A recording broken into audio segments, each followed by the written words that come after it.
जी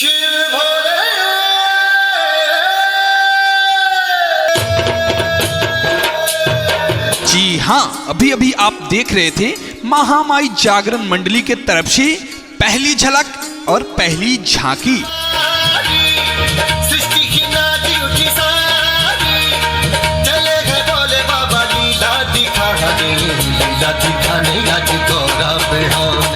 जी हाँ, हमारी महामाई जागरण मंडली के तरफ से एक से बढ़ के एक कलाकारों के द्वारा सुमधुर प्रस्तुति देखने को मिलेगा।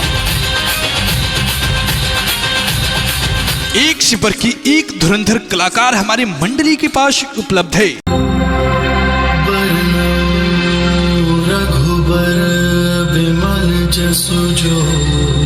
जी हाँ, हमारी मंडली से आपको एक से एक धुरंधर कलाकार और एक से बढ़ के एक झांकी आपको हमारे मंडली से देखने को मिलेगा। अनेकों प्रकार के कॉम्बिनेशन, अनेकों प्रकार की कलाकारी जो कर देगा आपको देखते देखते मनमोहित। तालियों से स्वागत करें आप लोग।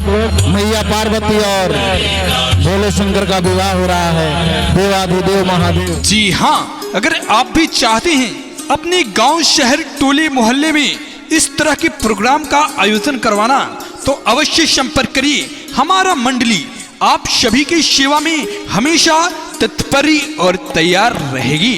बच्चा लोग बैठ जाइए, बच्चा लोग बीच में खड़ा क्यों हो रहे हैं? अगर आप भी चाहते हैं अपनी शादी या किसी भी प्रकार के फंक्शन में बुलाना, तो आप संपर्क करें मानस मंदाकिनी हनुमान आराधना एवं महामाई जागरण मंडली को। ग्राम post Areraj, near bus stand, Purvi Champaran.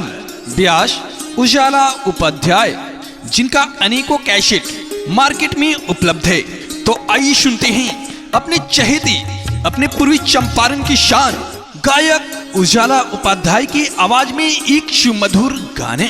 कुछ ऐसा कर कमाल कि तेरी हो जाऊं, झूठी दुनिया की हो फिलहाल कि तेरी हो जाऊं, झूठी दुनिया की हो फिलहाल कि तेरी हो जाऊं। गलियों में आई अब आस लगाई माई, मेरे पल पल पल पल याद तेरी तड़पावे से है। अब दर्शन दे दो मैया क्यों तड़पावे से। सहल नवरात्र सैया पारी नहीं माना, बनम लुधियाना से यह जाना।